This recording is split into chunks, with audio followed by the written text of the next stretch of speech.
What's up, guys? Alex Scott here with jamplay.com, and welcome to week 9 of our Bass Guitar 101 series. Week 9, we're almost all the way through here, which is kind of crazy. 2.5 months we've been going at it. So thank you guys so much for tuning in.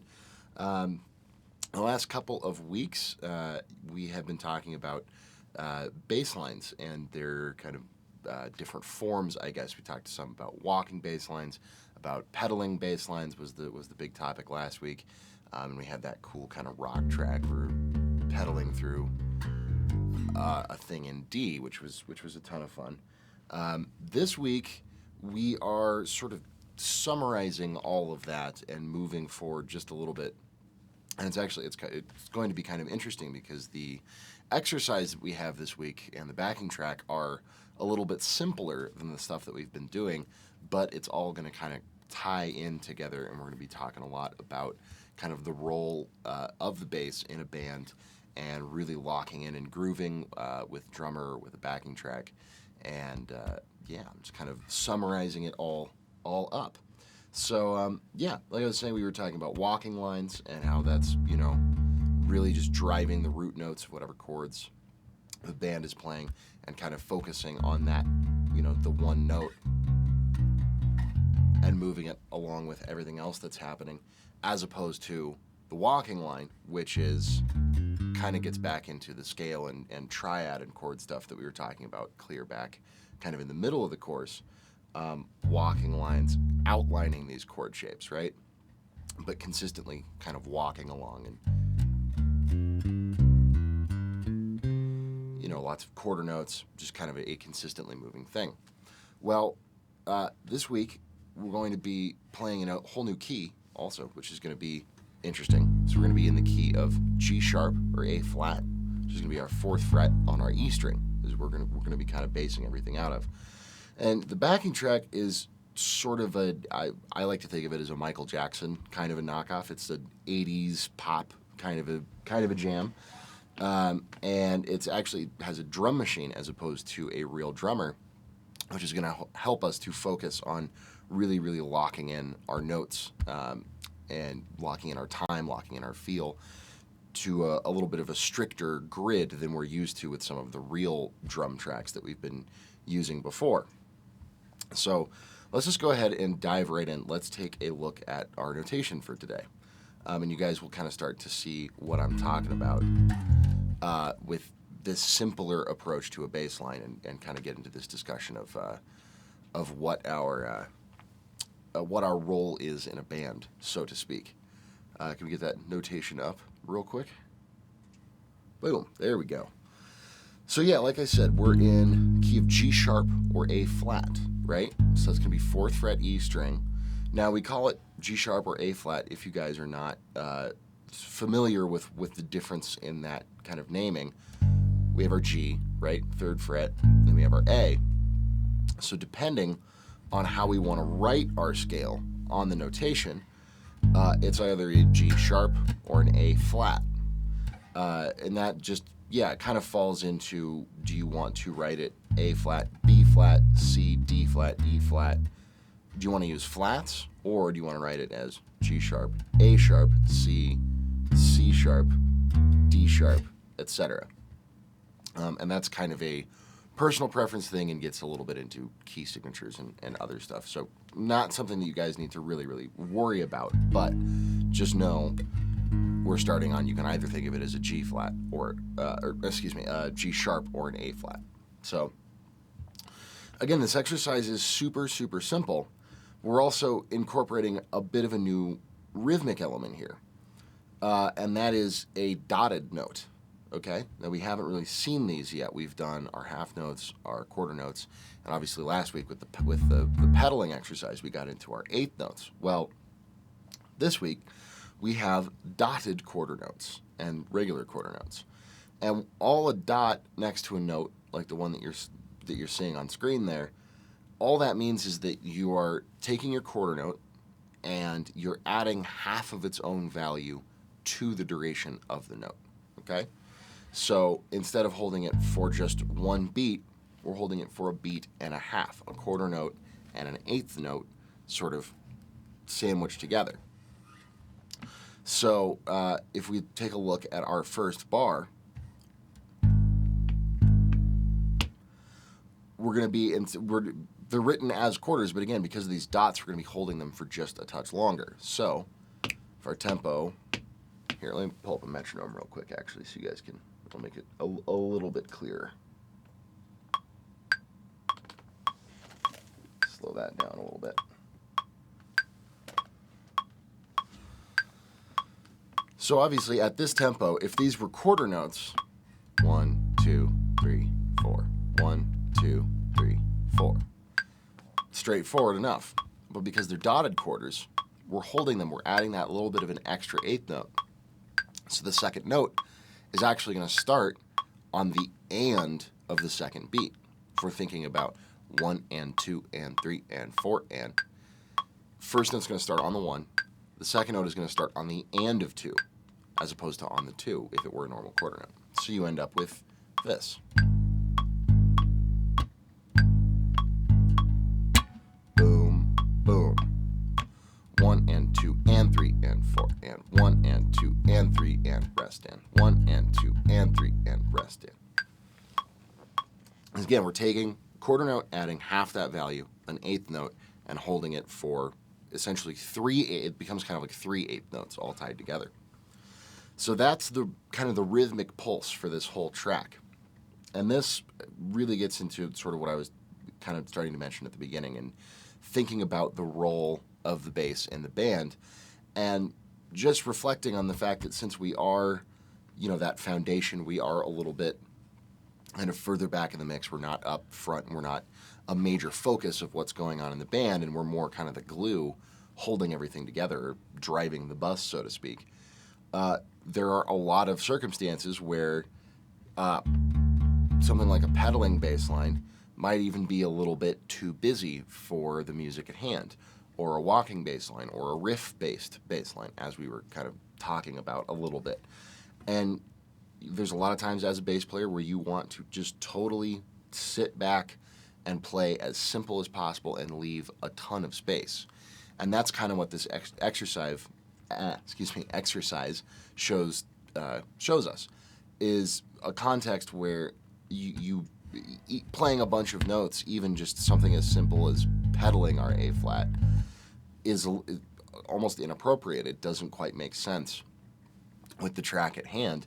And what makes the most sense is just this very simple boom, boom, boom, boom, ba, da,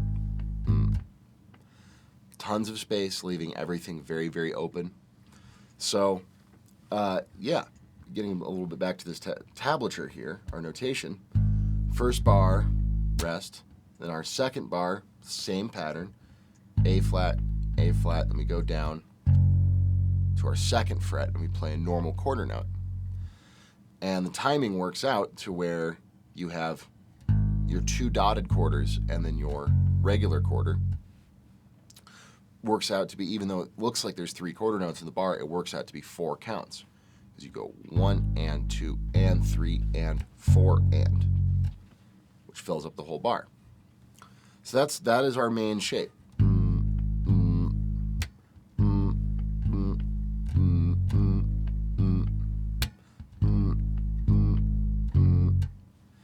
Now we're going to repeat that phrase a couple of times, and that's kind of our A section, you can think of it. Then we're going to get to our B section, which is our second bracket or our second line down here on the notation. And we're going to start off with that F sharp or G flat, depending on how you're thinking of it. It's written there as an F sharp. And then you can see in this bar, now we get to another new kind of notation, which is called a tie. So you have your dotted quarter note, F sharp, then another dotted quarter, but it's tied to another quarter note. But if you notice in the tab section there's only 2 finger markings, 2 number 2s, right? Implying that we're only playing 2 notes, and that's exactly what that tie means. The tie means that you already have your dotted quarter, right? and then you have this extra quarter at the end of the bar. But those two tied together means you play them as one note. You don't play an additional quarter. That tie means basically hold it for longer.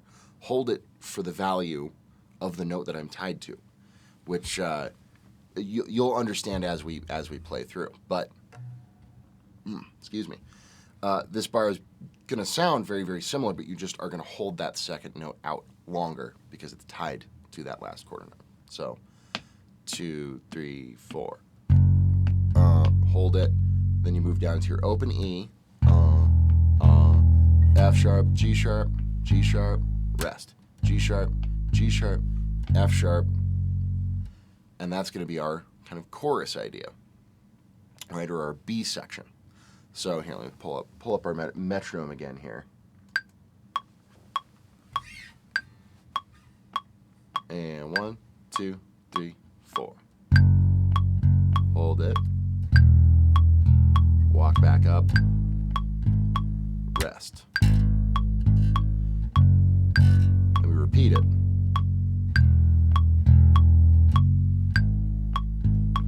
Rest.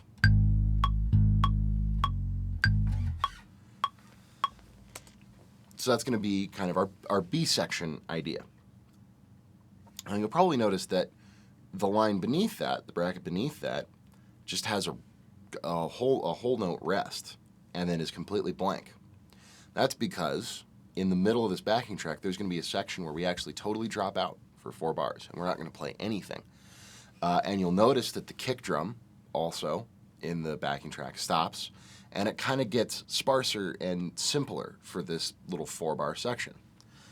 And I did this very intentionally to kind of illustrate, again, we're really thinking here mainly about our role in the band, and sometimes, reinforcing this whole idea of simplicity and laying back and really locking in. Sometimes the most appropriate thing to do is to entirely stop playing for a section of a song. Because, we're not a focus, musically speaking, of the band and of kind of what's going on stage, but leaving a space even that dramatic, it creates a really, really strong impact in the music. We fill out that low end so people can hear, obviously, and they feel the bass in their chest, and it's arguably one of the things that really makes people want to dance is a great bass line. But if you come to a point in a song and you want to have kind of a more dramatic moment or have a big, kind of impactful, more moving section, sometimes if all that low-end information, the kick drum and the bass, or maybe like if you have low synthesizer stuff going on or something, if that totally drops out and you're just left with like hi-hats and maybe guitar and a singer, and then you bring everything back in, the bass drops back in, that can have a really, really, really powerful impact, sort of emotionally speaking, or just, in the sort of thematicness of the theatricality, I guess you could say, of the music. It can have a really, really profound impact. So those 4 bars we're going to totally drop out, and I want you guys to really pay attention to how that makes the overall backing track have this sort of ebb and flow, where you start here, you move up a little bit for the chorus, for the B section, then you totally drop out, and there's this open space.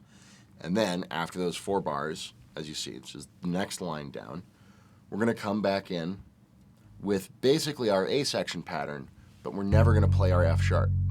So we're just going to play rest, rest, rest. So it's going to be our A section, but a little bit simpler. We're going to play that bar through 8 times, so sort of 2 times through our 4-bar A section. And then we're going to round the whole thing out on that very, very bottom line on the notation there, by going back to our B section and playing our B section through twice. So that is the F sharp, hold, E, F sharp, G sharp, rest, G sharp, F sharp, and repeating that through. Okay? So even though that this is a really simple bass line, we're talking about a number of different concepts here, and that's kind of how I designed this whole exercise and this whole backing track. I wanted to illustrate some of these things that are a little bit beyond, now that we've gone through, 8 whole weeks of talking about notes and scales and really basic music theory and learned these different kinds of bass lines. Now we're progressing on to talking about these more sort of abstract concepts, like song form. This is a great example where we have an A, B, A, A, B kind of a form going on. So we're thinking about multiple different parts to a song. We're thinking about dynamic variation, right? Dynamics being how loud or how soft you're playing. And in this case, our dynamic variation is not playing at all for part of this song. And then in our A section, we're leaving a little bit more space. Rest. Rest. As opposed to the chorus, which is a lot fuller. There's one little rest in our B section.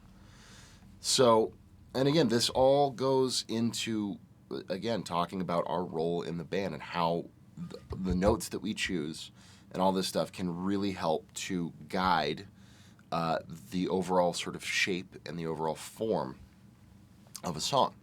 So our kind of role is really, really critical in that, even though we're not something that everybody's really paying attention to and we're not being flashy or playing lead lines or melodies or anything.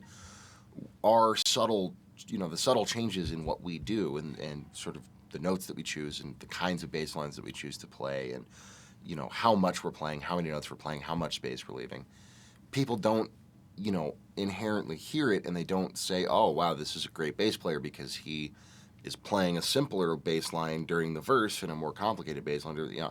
Obviously, the average layman at a concert or listening to a CD or listening to the radio, they're not going to be thinking about that. But if you were to totally take the bass line out or kind of do it wrong, quote unquote, people would notice, even if it's on a subconscious level. It has a big impact on the overall sort of sound and vibe and feel of the music that's going on. So, it's simple, but there's a lot of these kind of more high level, I guess, or kind of heady concepts going on, just in note choice and in groove and in feel. And the other whole half of this is this idea of groove and feel and of really, really locking in. Because we have such a simple bass line, it gives us room to really think about and really concentrate on keeping it as tight as possible. And this backing track has a drum machine along with it. So, it's a very, very strict kind of metric grid that we have going on. And that's going to really, really keep your fingers and your playing and your feel all very, very strictly aligned with what's going on, which is great practice. So let's go ahead. I've got the backing track here ready to go. So we're, instead of starting with our slowest, because all the backing tracks we've been doing so far, we've had at a couple different tempos. Most of them have started at 80 beats per minute. Well, today we're actually going to start in the middle, at the medium tempo, the 100 beats per minute one. Because the bass line is so simple, the 80 is almost alarmingly slow. And we have the 80 on the site, and it's also in the guided practice for this week. So if you guys want to go and play around with that 80 BPM, it's a great exercise for really slowing down, really focusing on your technique, really focusing on your time. But just kind of for the live event here, because the track is a little bit longer and it's a little bit more boring, I guess, for you guys to watch me do it, I'm just going to start at the 100 BPM speed, that sort of medium speed. And I think you guys should be able to play along just fine. So let's go ahead and play along with the backing track and hear how it sounds. And again, in the middle of this, really pay attention to the dramatic effect that where the bass totally drops out. Pay attention to how that sounds and how it makes the whole piece feel as kind of its whole own thing. So here we go. Oh. Computer malfunction. There we go. 1, 2, 3.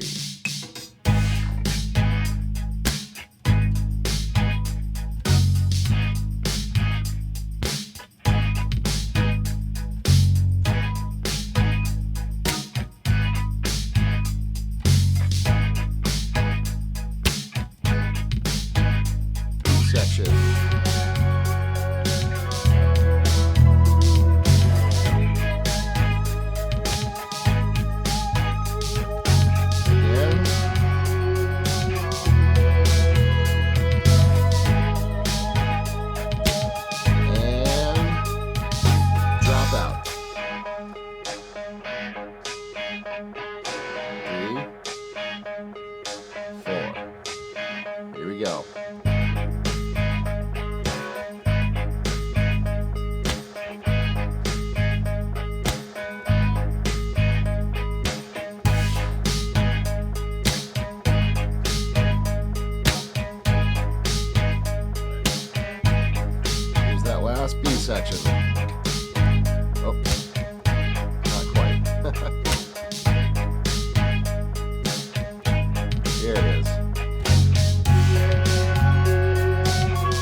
So there you go. There's our kind of cool, funky little 80s pop track. So again, I hope you guys were sort of hearing when the bass drops out there in that little middle section, and then sort of the simpler A section bass line comes back in, and at first it's just the snare, and then the full drums drop back in, and you kind of go and do the whole A section again. It's really interesting where, and this, again, it all gets back to how you sculpt the shape of the song overall, where you start kind of in the middle, and then you raise it up a little bit for the chorus, and then suddenly it drops way down. It's way more open, and then sort of you slowly build it back up into that second bass section where it's kind of the climax or the high point of the whole song. And that's even with such a simple bass line and with such simple notes. We're really controlling that to a great degree. Because if you just sat there playing super simple, even just like a pedaling your A flat the whole time, and even if you follow the chords on the chorus,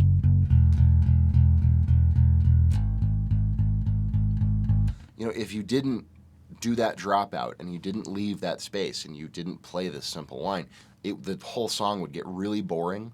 There would be very, very little dynamic variation. There'd be very, very little change in the whole thing, really. And so even these subtle things as, bum, bum, bum, bum, bum, whether you play that or you leave that F sharp out, a change that simple can really have a profound effect on the entirety of the song. So that's, again, I know I'm saying this a lot.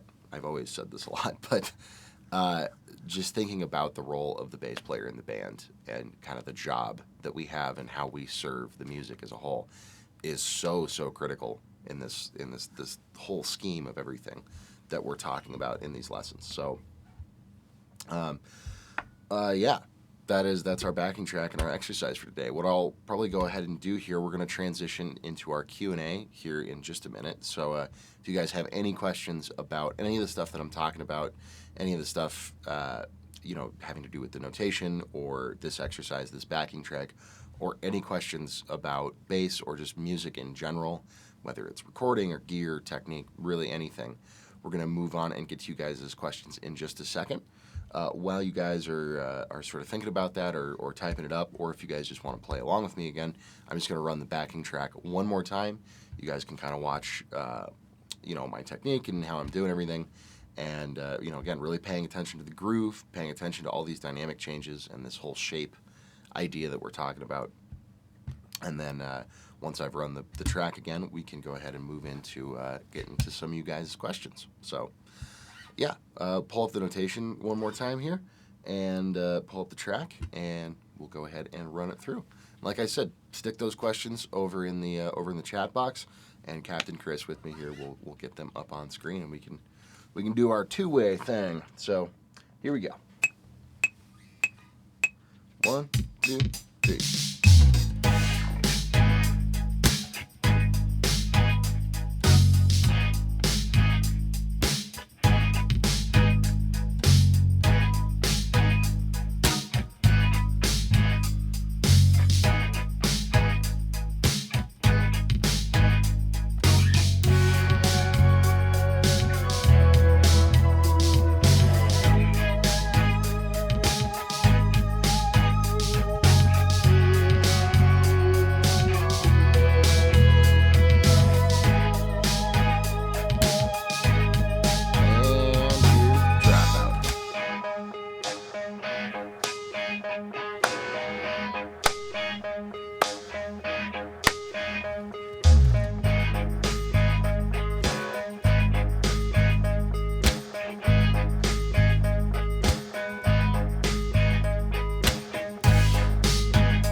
Yeah, hopefully you guys are digging this backing track.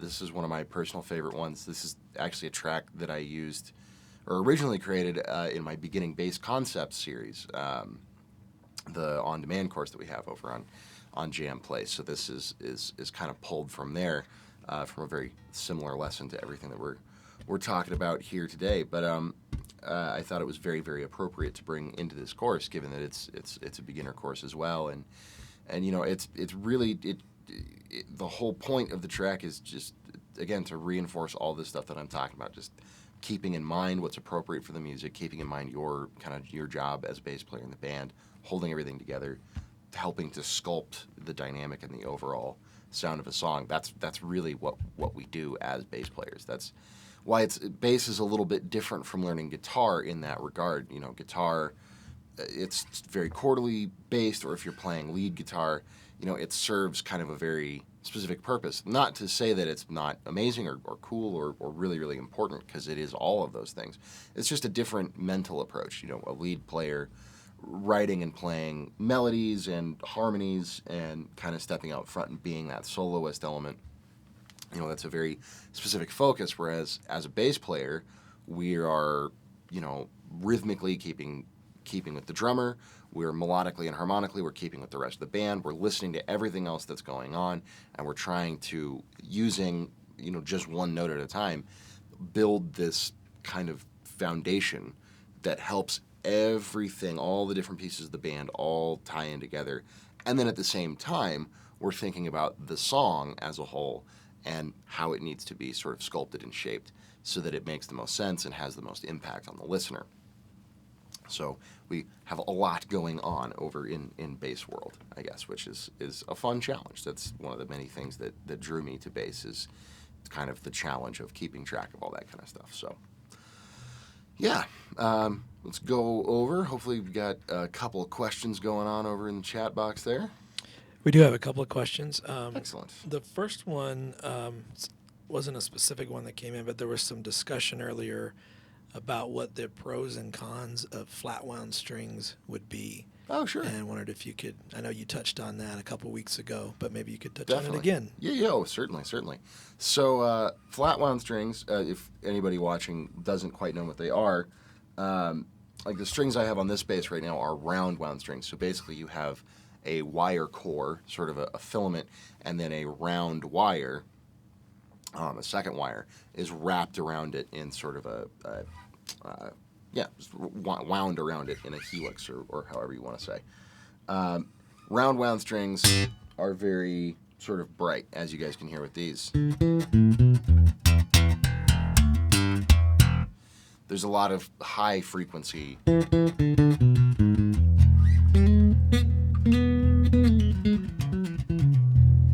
A lot of high frequency sound that comes out of them, and that comes from a very, very textured surface, and you can hear it as I run, you know, especially with my fingernail up and down a string. You can sort of hear all that noise is generated by all the ridges from the winding. So that's a round wound string. A flat wound string, instead of wrapping a round wire around the whole thing, it's more of like a ribbon, a flat piece of metal that's a little bit wider, and that gets wrapped all the way around it. And the main effect that a flat wound string has is it removes all of the attack, sort of those high-end frequencies, a little bit of, you know, sort of, you know, I don't want to call it rattle, but yeah, just the attack sound, that high-end part of the sound that's coming out. A flat wound string, you can actually mimic the sound of a flat wound string by, if your bass has a tone control knob, which mine is right here, if you turn that all the way down,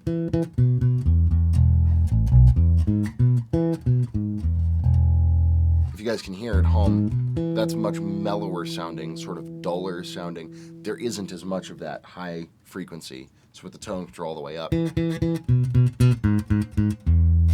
then if I roll it off, it's a much mellower, sort of rounder, fatter sound. You don't have as much high-end sort of buzz or rattle or high-end attack. So really that's what flat wounds do.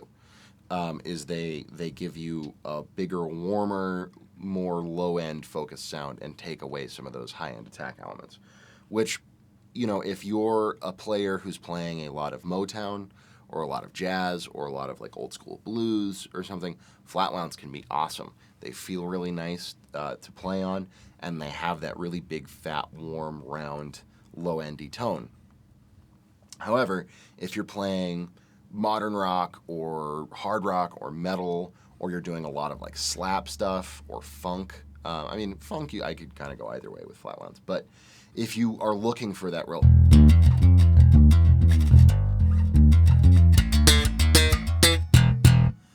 a lot of attack and a lot of sort of full spectrum sound coming out of your bass, a lot of those high frequencies,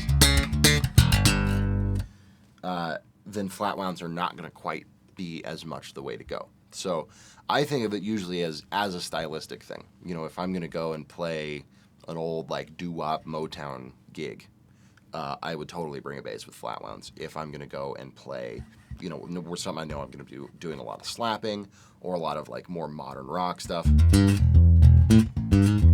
then I would probably bring a bass with round wound strings on it. So that would be my input there, I suppose. But yeah, that's the excellent topic of conversation for sure.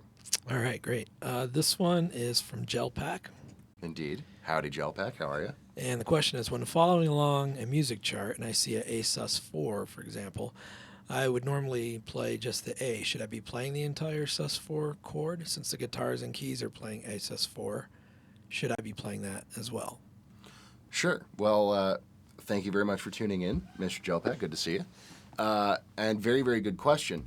And you're spot on with your first guess, just holding down that A. Because a sus4, for anybody watching who doesn't know quite what that means, is, we've talked about our chords being mostly just our major triad, right? The first, third, and fifth notes in your A major scale. So A, C sharp, and E. An A sus4, sus is short for suspended 4. So the idea is that you're suspending a fourth over the A. The fourth in terms of the key of A would be a D. Because if you count up your scale, A, B, C sharp, D, 1, 2, 3, 4. So you have an A major chord with a D in it as well. And the chord like this is usually used to set up what we call a resolution, which is much easier to hear than it is to explain. And that is, right? We sort of set up a sound and then we resolve it into a nice A major. So A sus4, A major. And in the case of a bass player, you're exactly right, Gelpack. Just holding down that A is totally the right way to go, because you already have a guitar player and a piano player that are voicing out that chord and voicing out that resolution. If you were to try to get in and play big, full chords, you would kind of end up getting in the way, because you have to think a guitar player, his note, like his pitches, start there. For us, that's 7th fret A string, but that's an open E string on a guitar. It's just 1 octave higher than our E string. So your A is fine, that's out of the guitar player's range. Boom, you're in the guitar player's range, you're still in his range, and you're still in his range. That note on a bass is the 4th fret on the A string of a guitar. So when you start jumping into that kind of territory, you start jumping into the ranges of other instruments. And it's not necessarily a bad thing to do. I could definitely see somebody doing that, especially if it was, I don't know, a more open set, not as much a rock band, but maybe like in a jazz context or something. You could definitely sort of voice the chord out a little bit more. But as a general rule of thumb, I would say just stick with that root A and let that sit and be the fundamental foundation, and let the other, that's more the piano player and guitar player's job, is to voice out those chords and, make sure that they're hitting that D and then resolving it or whatever's going on. That's more in their wheelhouse. For us, we want to just be providing that nice, big, lowest foundation, hitting that note that's more or less out of their range that a guitar player can't even play. You know, we're sitting on the bottom, and then they get to stack the chord on top of us. So, could you fool around with voicing out those chords? Absolutely. I wouldn't discourage it. But as a general rule of thumb, you're just going to want to nail that root, and you'll be in good shape. So, great question though. Very great question. Can I ask a follow-up to that? Certainly. It's just something I was thinking about as listening to you answer. Absolutely. Would it depend at all on the type of line that you're playing, whether it was a pedaling line or a walking line? Might you arpeggiate that sus4 in there possibly? Yeah, sure. That is a good point. Maybe that's a little too complex for what we're no, doing. not at all. I mean, I think if you're playing a more, it's like that kind of a thing makes me think of The Who or Yes or something like a prog rock kind of a style, Rush maybe, where you're playing busier bass line. I had whatever the bass line would be. If you're moving a little bit more, then yeah, you could definitely do that kind of a thing. And you could voice it out, but just play it one note at a time as an arpeggio.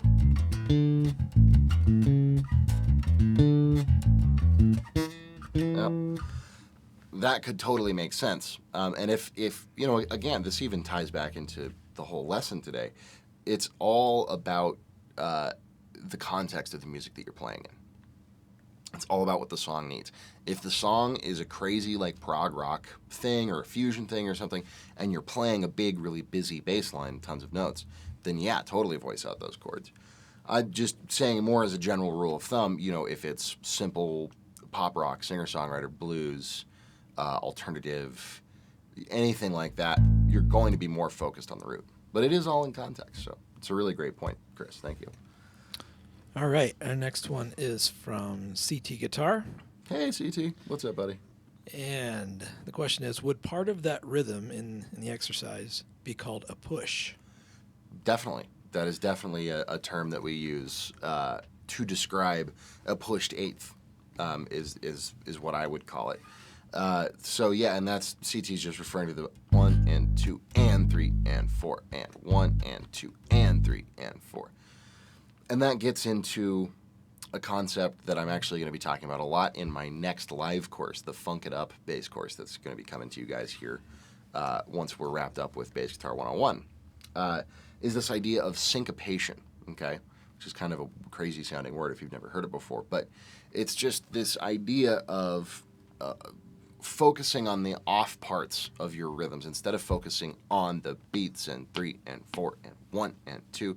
It's focusing on the 1 and 2 and 3 and 4 and sort of chopping it up and focusing on those in between beats, the ands and the e's and the uhs, the space in between your beats. And yeah, in this exercise's case, 1 and 2 and 3 and 4 and 1 and 2 and 3 and 4. That second note, we're pushing by an eighth note. Because if it were a more straightforward or standard, I guess you could call it rhythm, we'd be going 1 and 2 and 3 and 4 and 1 and 2 and 3 and 4 and 1. Just playing on the 1 and the 3. We're right on the beat. But instead, we're taking the second note and we're pushing it back. 1 and 2 and 3 and 4 and 1 and 2 and 3 and 4. So yeah, that's kind of what push means. And yes, that is absolutely a pushed rhythm, quote unquote. So good knowledge of your terms there, buddy. Good to see you again, by the way. Thanks for tuning in, man. All right, and this is the last one we have for now. Okay. This is from Gamma Sign. And Gamma Sign is wondering, what does an X note head mean in bass music? Is it to mute the string? Hello again, Gamma Sign. Good to see you. And yes, you're pretty much on point. So an X is going to be what we call a ghost note, which is, how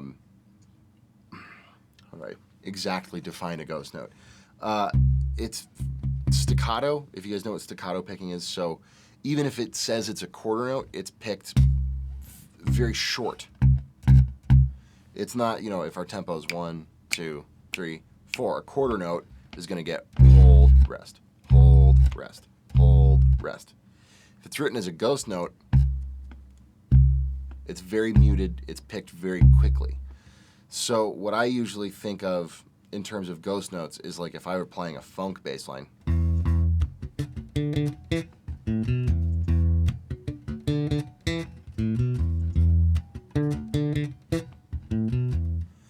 You hear a couple of little notes in there.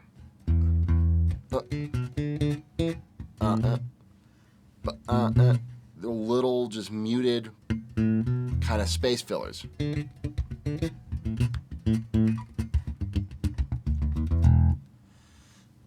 That's what the X means is yes, it's muted, it's very shorter, or very shorter. It is held for less time than it is necessarily written, even if it's written as quarter notes. They're very tight, very short, kind of stabby, and they usually serve as sort of some fluttery stuff in the middle of a bigger bass line, as sort of a little extra rhythmic element that can be added in to give it a different sound, basically make it sound a little bit busier. So, Gamma wants to know if that bass line's going to be in the funk course that you just played right there. That particular bass line, no, that was just improvised, but there will be a lot of bass lines like that. Like...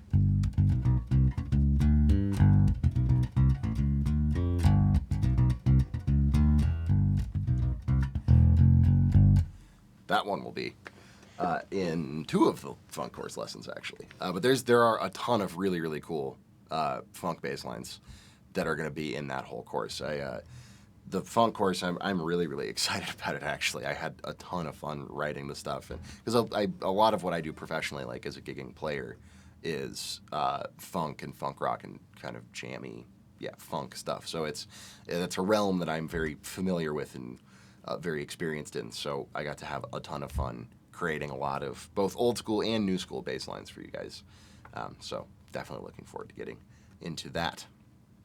So, all right, we got one more that came in here. Okay, great. This one's from Gel Pack again, and the numbers used in a major scale, are you referring to the Nashville number system? Yes, absolutely, Gel Pack. So Nashville numbers are... they're exactly the same, which is really in traditional music theory, they're called intervals, is the proper term for them. So if I take my C major scale, and C, D, E, F, G, A, B, C, and we refer to it as these intervals, these numbers, 1, 2, 3, 4, 5, 6, 7, 1.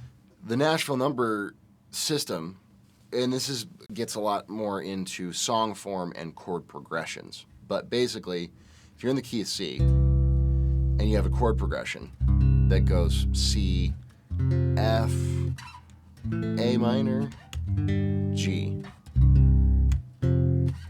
It's a very popular, very common chord progression.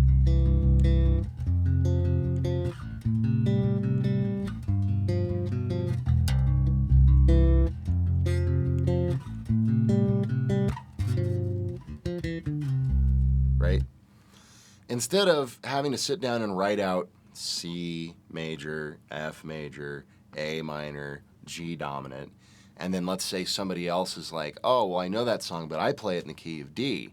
You gotta stop and you gotta go, okay, well then D major, G major, B minor, A dominant, and the next guy's, well, I do that song in G flat, B, E flat, D flat. Instead of having to worry about all that, you say that it is a 1, 4, 6, 5. Because the root note of each of these chords, C major is 1, F major would be 4 because your F is the 4th note in your C scale.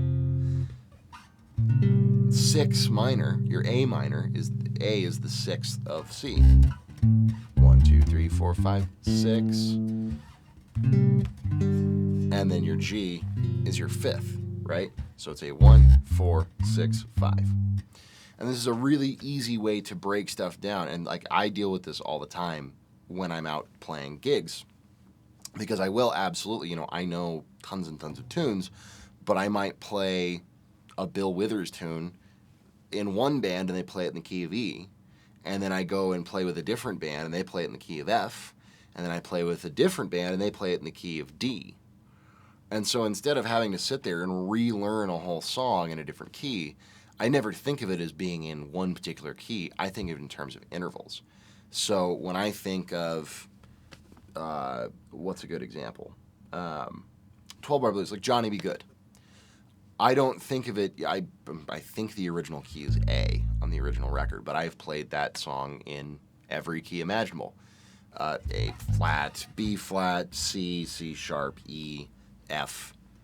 You know, you can play any song in any key, but when you think of it in terms of intervals and in terms of numbers, it makes it way, way easier, where I'm not thinking of it as A, D, and E.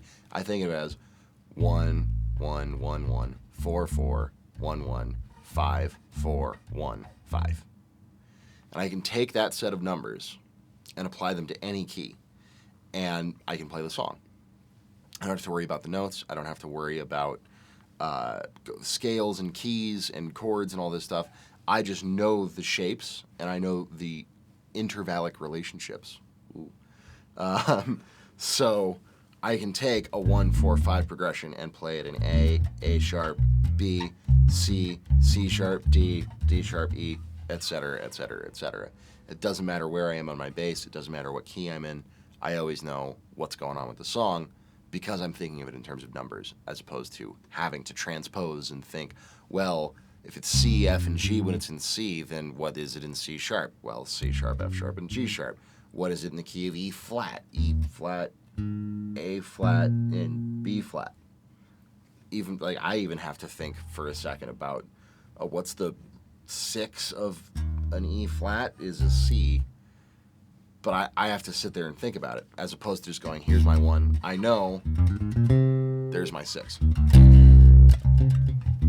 Doesn't matter what note it is. I know where it is in relation to the root note when you think in numbers. So all of that collectively in traditional theory is called intervals, or thinking intervallically. But in a lot of music, it's called the Nashville number system, as you were just saying, Joe Pack. So excellent knowing about that, and yeah, that's exactly how it works. So should be very handy for you guys as you start to like learn your own tunes and all that kind of stuff. So yeah. Okay, can you spell intervallic? No, I'm kidding. That's Intervallic.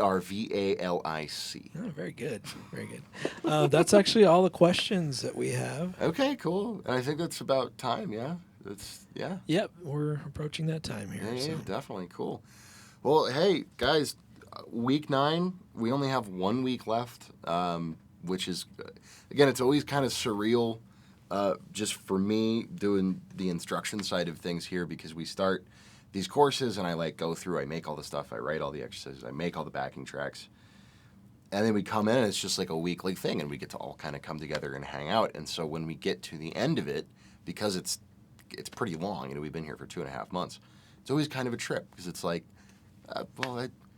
after next week, we're going to be on to bigger and better and different stuff. And I hope everybody, CT and Gelpack and Gamma and all you guys, I hope you all come with me to the funk course, because that's going to be a ton of fun. But it really is. It's really, really great getting to do this with you guys and for you guys, and get your questions at the end of each session, and go back and forth and talk about so much cool stuff. And yeah, it's just really, really neat. So I really, really appreciate you guys. I know everybody here at Jam Play, we really appreciate it. And thank you so much for sticking with me. I hope you guys have learned a ton, or even hopefully just a little bit. I hope I'm doing my job.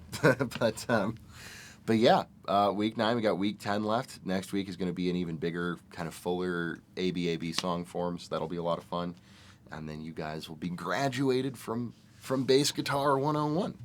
So very exciting. But yeah, again, thank you guys so much for tuning in. Really appreciate it. Alex Scott here with Jam Play. We'll see you guys next Wednesday. Have a good one.